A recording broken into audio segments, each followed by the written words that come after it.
En la presencia del Señor con gratitud y alza tu voz. La primera epístola del apóstol Juan, introducción. La introducción a la primera epístola de Juan será un poco breve, pero muy importante. Esta epístola en realidad anima mucho al cristiano, porque es un mensaje que nos presenta la certeza de nuestra salvación. Nos presenta mensajes que nos ayudan a tener consuelo, a tener gozo, a tener confianza, a tener la seguridad de nuestra relación con Dios.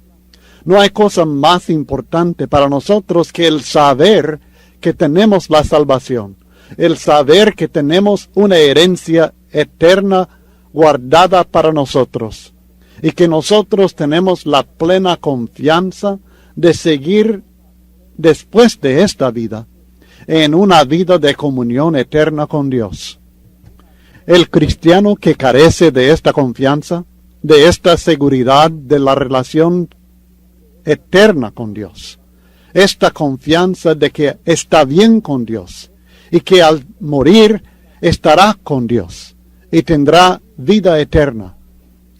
El cristiano que carece de esta confianza será uno que tendrá muchos problemas en soportar las dificultades, las pruebas, las tentaciones que nos vienen a todos en esta vida.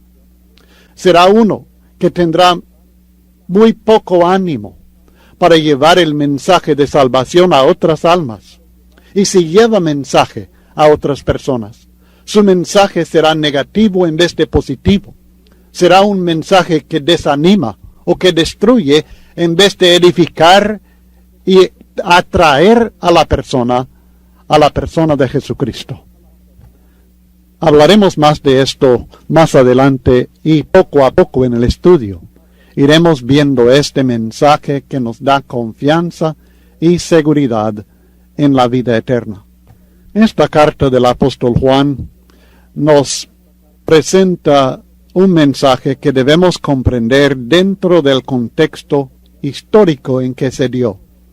De otra manera nos será un poco difícil aprovechar al máximo el mensaje que Juan desea que nosotros entendamos. En realidad es importante que nosotros tomemos en cuenta siempre que estudiemos la Biblia, que las epístolas que se escribieron no se escribieron sencillamente para abarcar un tema. No tenemos en la Biblia una teología organizada. Tenemos nosotros mensajes que se escribieron por inspiración del Espíritu Santo para tratar un problema específico, para animar a hermanos en una situación específica, o para tratar situaciones personales de diferentes individuos como Timoteo, en la primera y segunda epístola del apóstol Pablo a Timoteo, o su epístola a Tito. Así también, en primera Juan, debemos tomar en cuenta el contexto en el cual se desarrolló. En su estudio impreso encontrará un cuadro que representa en términos muy globales un contexto histórico muy general de puntos sobresalientes en la historia de la Iglesia en el primer siglo. En la primera década, en los años 30 después del establecimiento de la Iglesia, el centro de las actividades cristianas lo encontramos en la ciudad de Jerusalén. Ahí estaban todos los cristianos prácticamente en esta ciudad, y ahí permanecieron, mientras no hubiera persecución. Bueno, hubo cierta persecución, pero la tremenda persecución que se levantó de parte de los judíos contra la Iglesia fue la que hizo que ellos se esparcieron. Recordará tal vez de su estudio en el libro de los Hechos. Y así fue que se desarrolló el evangelismo no solamente en Judea y Samaria, sino más allá de ahí, incluyendo la obra evangelística del apóstol Pablo. Y en esta época nuevamente tenemos persecución, pero persecución de parte de los judíos. Y posteriormente, cuando judíos se iban convirtiendo, algunos de ellos quisieron todavía traer la ley de Moisés el antiguo pacto al nuevo. Así que encontramos el problema de los judaizantes, de aquellos que quisieron insistir en que los gentiles se circuncidaran y guardaran la ley de Moisés para ser cristianos. Y hay epístolas de Pablo que tratan este problema. Luego hubo persecución contra la iglesia, ahora ya no de los judíos, sino del imperio romano, de parte del emperador Nerón.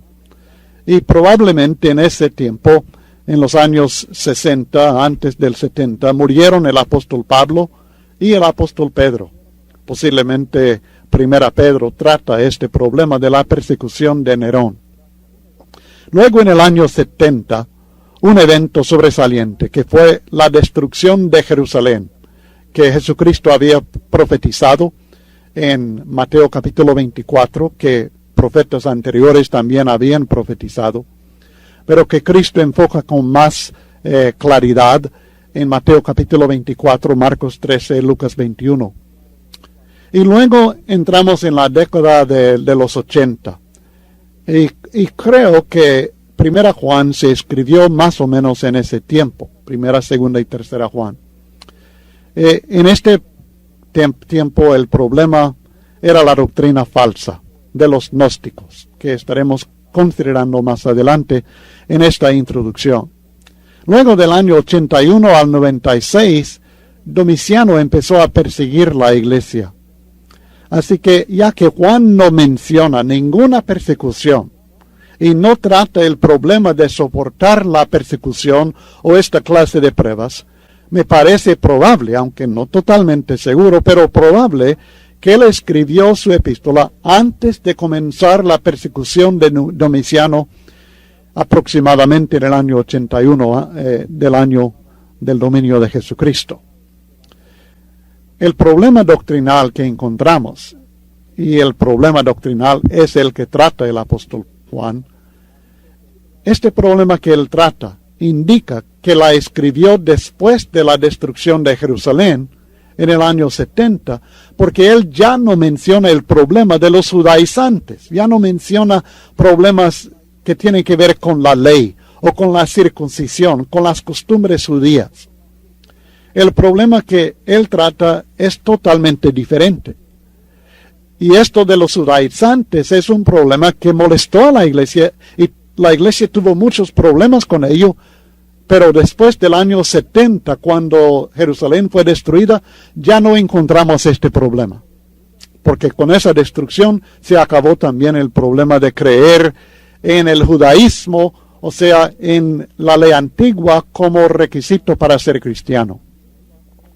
Sin embargo, es un problema doctrinal el que trata Juan. Como veremos, un problema doctrinal y ampliará nuestro concepto de la doctrina, porque lo que vamos a ver es que doctrina afecta nuestro modo de vivir, afecta nuestro modo de servir a Dios, afecta todo aspecto de nuestra vida. Así que el problema de los maestros falsos que trata el apóstol Juan es un problema amplio, un problema que traía muchos peligros a la iglesia, a tal grado que en 1 Juan capítulo 2, versículos 18 al 19, él escribe: hijitos, ya es el último tiempo, y según vosotros oísteis que el anticristo viene, y así ahora han surgido muchos anticristos. Por esto conocemos que es el último tiempo. Salieron de nosotros, pero no eran de nosotros, porque si hubiesen sido de nosotros, habrían permanecido con nosotros. Pero salieron para que se manifestase que no todos son de nosotros. Es decir, que es tan grave este problema, que el apóstol Juan identifica al tiempo en el cual está viviendo como un último tiempo. E identifica a estos maestros falsos como anticristos.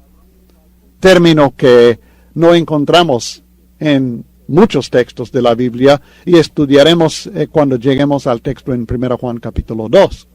Pero que claramente está señalando algo muy terrible, algo muy contrario a Cristo Jesús, a la verdad de Dios, y que amenazaba a la iglesia.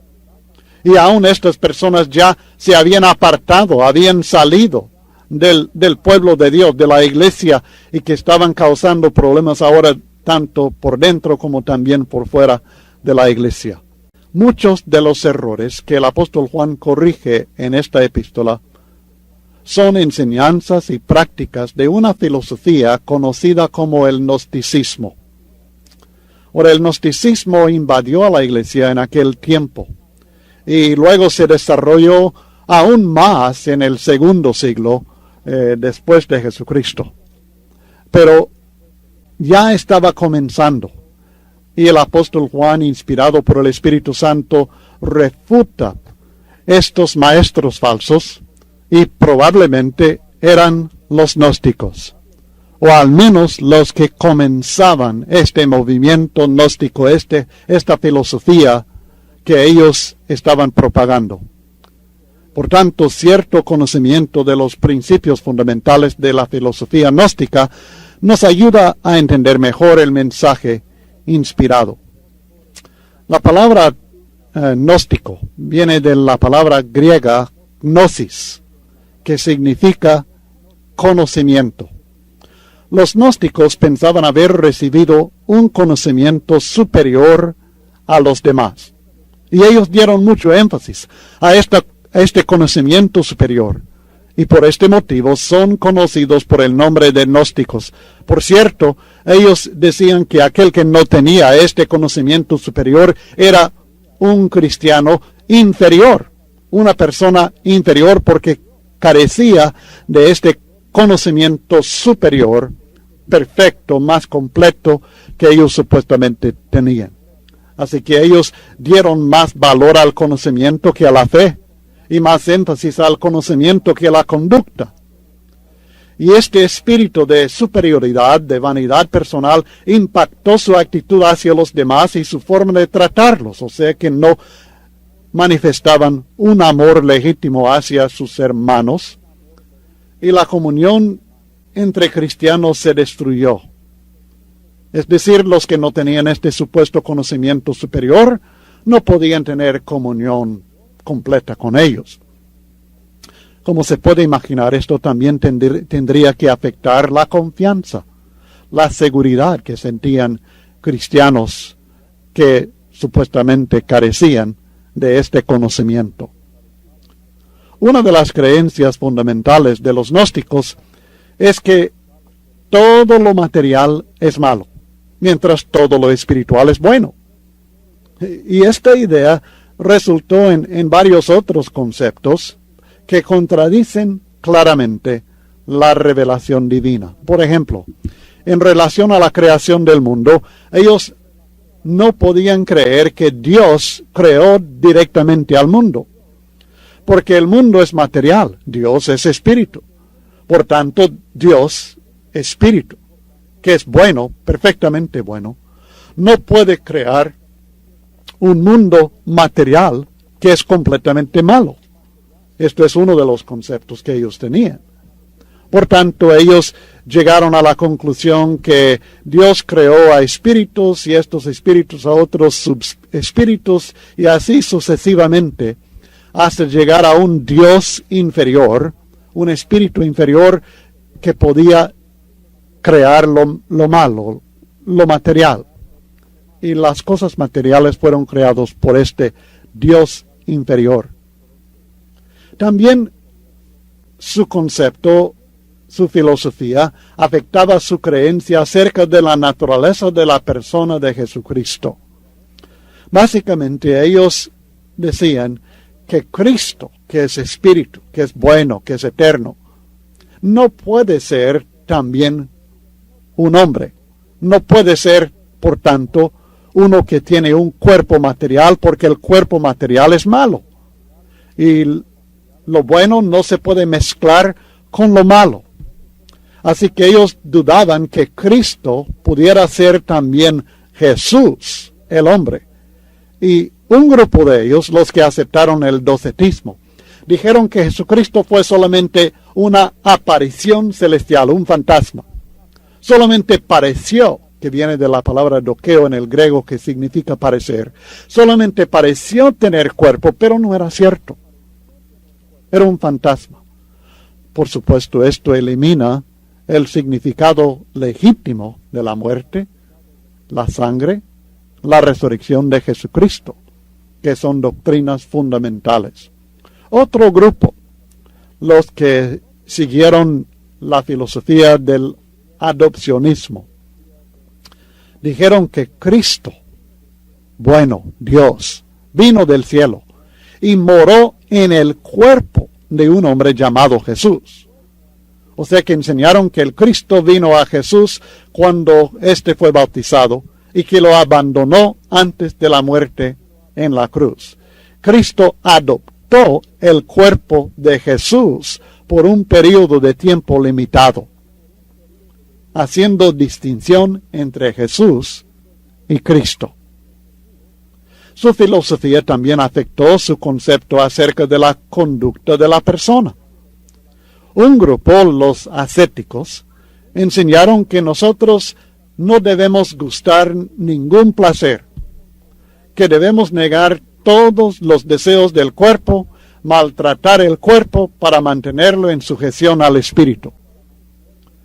Otro grupo, a lo otro extremo, adoptaron la filosofía del libertinaje, y ellos enseñaron que ya que el cuerpo es totalmente malo ya, lo que hace uno con el cuerpo no es importante porque esto no afecta el espíritu. Hay separación, hay distinción entre el cuerpo, las acciones de la vida material y la vida espiritual, mística.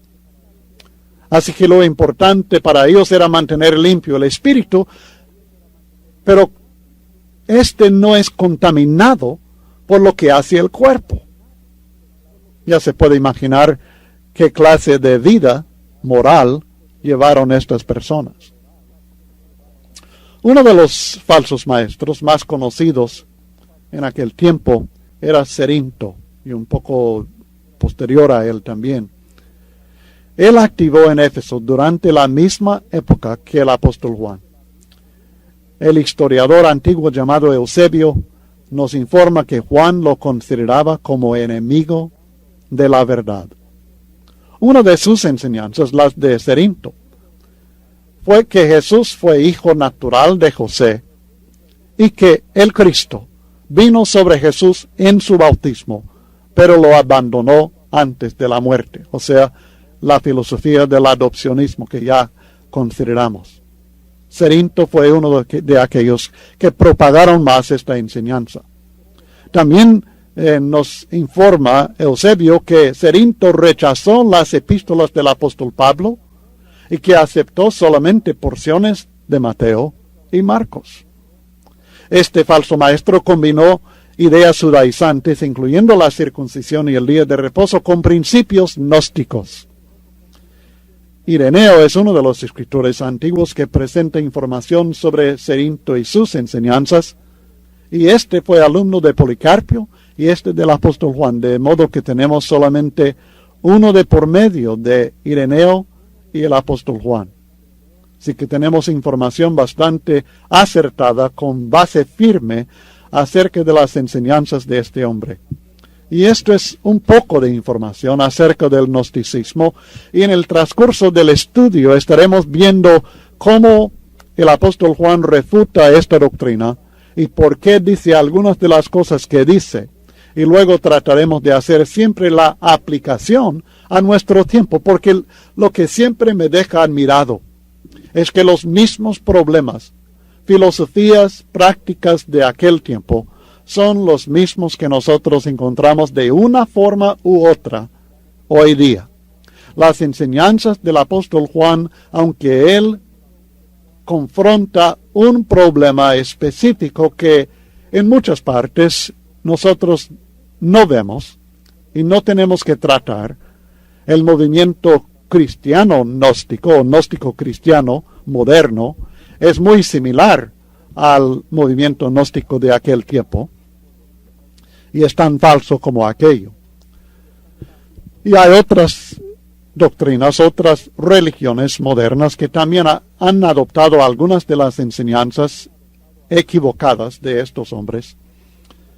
Pero aunque no tengamos nosotros que confrontar la filosofía exacta, falsa de ellos, las enseñanzas del apóstol Juan tratan problemas específicos que nosotros tenemos hoy día dentro de la iglesia del Señor y en el mundo en el cual nosotros vivimos.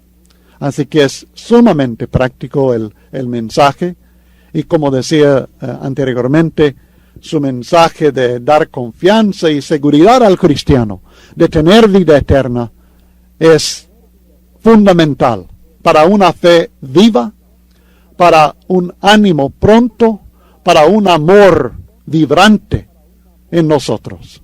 He notado en la introducción en su estudio algunas de las características de los falsos maestros en el tiempo del apóstol Juan que hemos deducido de los errores que el apóstol Juan corrige en esta epístola. Sabemos que ellos alegaron tener un conocimiento especial de Cristo. El apóstol Juan responde a esto en 1 Juan capítulo 2, versículo 4 en adelante. El que dice, yo le conozco, y no guarda sus mandamientos, el tal es mentiroso, y la verdad no está en él. Y así sucesivamente veremos características de ellos que el apóstol Juan corrige en esta epístola. Por ejemplo, ellos alegaron tener este conocimiento especial, pero no dieron importancia a la obediencia a los mandamientos de Dios. También alegaron tener el amor de Dios, pero este amor que ellos alegaban tener no cambió su actitud y sus acciones hacia sus hermanos. Y el apóstol Juan ataca también este concepto. Alegaron tener comunión con Dios, pero vivieron como los paganos incrédulos. No es posible tener comunión con Dios si nosotros andamos en tinieblas como los paganos, enseña Juan en 1 Juan 1 y el versículo 6. Alegaron haber recibido su propia revelación espiritual, pero su enseñanza no estaba de acuerdo con la revelación dada a los apóstoles. Por tanto, Juan dice que debemos probar para ver si lo que enseñan es correcto o no, y se comprueba comparándolo con lo que enseñan los apóstoles. Alegaron no ser culpables de pecado, pero el apóstol Juan dice que el que dice que no es culpable de pecado es mentiroso, se ha engañado a sí mismo. Negaron que Jesús es el Cristo. Negaron que Jesucristo vino en carne. Y como ya notamos, no dieron importancia a la obediencia. Ellos no dieron importancia tampoco a la práctica de la justicia en la vida de uno, o al amor fraternal, o a la ayuda para los necesitados. Prácticamente se pusieron de acuerdo con el mundo. Así como estas notaremos más en el estudio versículo por versículo de esta epístola. Hay advertencias en esta epístola varias contra los falsos maestros. Nos advierte el apóstol Juan que maestros falsos, profetas falsos, hay muchos. 1 Juan 4:1. Muchos falsos maestros han salido por el mundo. 1 Juan 2:18. Hay muchos anticristos que han salido. También nos dice que estos deben ser probados. 1 Juan 4:1. Y el cristiano tiene la responsabilidad de aprender a distinguir entre el espíritu de error y el espíritu de verdad. Debemos entender que hay espíritu que no proviene de Dios, y hay espíritu que proviene de Dios, y estos espíritus traen enseñanzas distintas, y es deber de cada cristiano aprender con la ayuda de los evangelistas y pastores y maestros, aprender a distinguir entre el espíritu de error y el espíritu de verdad. Estos falsos maestros en realidad tienen el espíritu del anticristo. 1 Juan capítulo 2 y el versículo 22. Como puede ver, el tema de la enseñanza falsa y sus implicaciones para la vida, para la religión, para el servicio a Dios, todo esto es lo que estaremos enfocando, mientras al mismo tiempo, sobre todo, el apóstol Juan escribe para darnos confianza, es decir, que nos presenta la manera de estar seguro que tenemos vida eterna. Así que el propósito principal declarado de esta epístola la encontramos en 1 Juan capítulo 5 y el versículo 13. Y este es un versículo que usted debe memorizar palabra por palabra. Tendrá que escribir este versículo más de una vez en los exámenes que estará contestando al terminar esta sección del estudio. Lo tendrá que tener memorizado. Al terminar la introducción, debe tener memorizado este versículo. Antes de tomar el examen, necesita tenerlo de memoria, porque tendrá que escribir de memoria este versículo que dice: estas cosas os he escrito a vosotros que creéis en el nombre del Hijo de Dios. ¿Para qué? Para que sepáis que tenéis vida eterna, y para que creáis en el nombre del Hijo de Dios. 1 Juan 5 y el versículo 13. Este versículo nos aclara que el apóstol Juan escribe a creyentes. Él escribe a cristianos. Y escribe a estos cristianos con un propósito. Quiere que nosotros sepamos algo, que lo tengamos por seguro, no algo que pensamos, que tal vez, que posiblemente, que ojalá, sino algo que sabemos con plena certidumbre de fe, para que sepáis que tenéis vida eterna. La vida eterna es algo que nosotros tenemos en el momento presente, y si somos fieles a Dios, la tendremos eternamente. Y Él quiere que nosotros tengamos esta confianza y nos dará las claves para saberlo. Y también para que creáis en el nombre del Hijo de Dios. Note, escribe a los que creemos ya en el nombre del Hijo de Dios, para que creamos en el nombre del Hijo de Dios. O sea, para aumentar nuestra fe, para confirmar en nosotros lo que ya creemos, y para aumentar en nosotros la fe en ello. Este versículo es clave. Es algo que haremos referencia a ello muchas veces en esta epístola. El mensaje principal de esta epístola, según yo entiendo, y esto es algo que también debe memorizar palabra por palabra, el mensaje es que la vida eterna depende de la comunión con Dios. Si nosotros no tenemos comunión con Dios, no tenemos vida eterna. Pero si gozamos de la comunión con Dios, tenemos la confianza, la seguridad que la vida eterna es nuestra. Mientras tengamos comunión con Dios, tenemos vida eterna. Esto es el significado en realidad de la vida eterna. La gozaremos más plenamente en el más allá, pero la tenemos ahora. Más sobre esto en nuestro estudio del primer capítulo.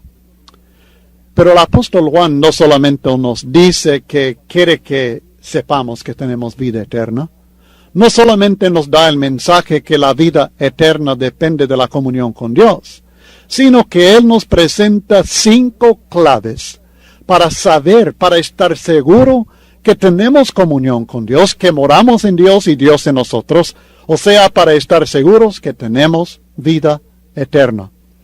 Esto nuevamente es algo que debe memorizar. Lo tendrá que contestar de memoria en el primer examen y en otros de los exámenes sobre 1 Juan. Así que debe memorizar estos 5 puntos. No tiene que saber las citas, pero sí debe saber estos 5 puntos, 5 claves.